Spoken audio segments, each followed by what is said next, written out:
Praise the lord. ప్రభుతో ప్రతిదినం అనే యొక్క ఆడియో డివోషన్స్ ద్వారా మిమ్మల్ని కలుసుకున్నటకు నాకు చాలా సంతోషంగా ఉంది. ప్రియులారా, ప్రభు కృపను బట్టి బాగున్నారు కదూ.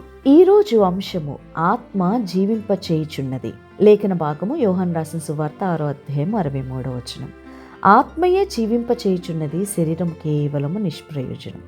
స్నేహితులారా, జీవించడానికి మనుషులు ఆలోచించాల్సింది, పట్టించుకోవాల్సింది, జాగ్రత్త పడాల్సింది వారి శరీరం కోసం కాదండి, ఆత్మ కోసం.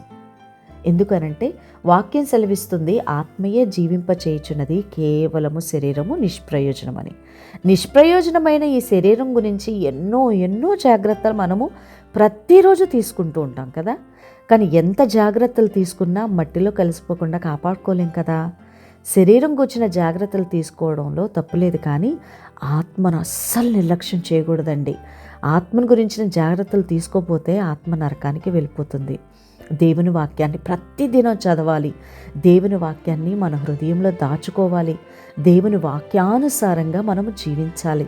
నీ వాక్యము నా పాదములకు దీపము, నా త్రోవకు వెలుగై ఉన్నదని దావీదు చెప్తున్నాడు కదా. వాక్యానుసారంగా నడుచుకోవటమే, వెలుగులో నడవటమే దేవునికి ఇష్టమైనది. ఈ ఆత్మ ఎప్పుడు కూడా దేవునిలోనే ఉండాలి అనంటే మనకి విశ్వాసం అనేది చాలా అవసరం అండి. హెబ్రీయులకు రాసిన పత్రిక 11:6లో విశ్వాసము లేకుండా దేవునికి ఇష్టడై ఉండట సాధ్యము, దేవుని యొద్దకు వచ్చేవాడు ఆయన ఉన్నాడనియు, తను వెదుకు వారికి ఫలము దయచేయువాడనియు నమ్మవలను కదా అని చెప్తా ఉన్నది. మన విశ్వాసమును కాపాడుకోవడానికి మనం తగిన జాగ్రత్తలు తీసుకోవాలండి. మంచి పోరాటం పోరాడితేని, నా పరుగు కడముట్టించేదని, విశ్వాసం కాపాడుకుంటుని అని అపోస్తలుడైన పౌలు చెప్తా ఉన్నారు. కాబట్టి ఈ పోరాటంలో మన ఆత్మ ఎప్పుడు జీవిస్తూ ఉండాలి అని అంటే మన విశ్వాసాన్ని కాపాడుకుంటూ మన పరుగును కడముట్టించాలి.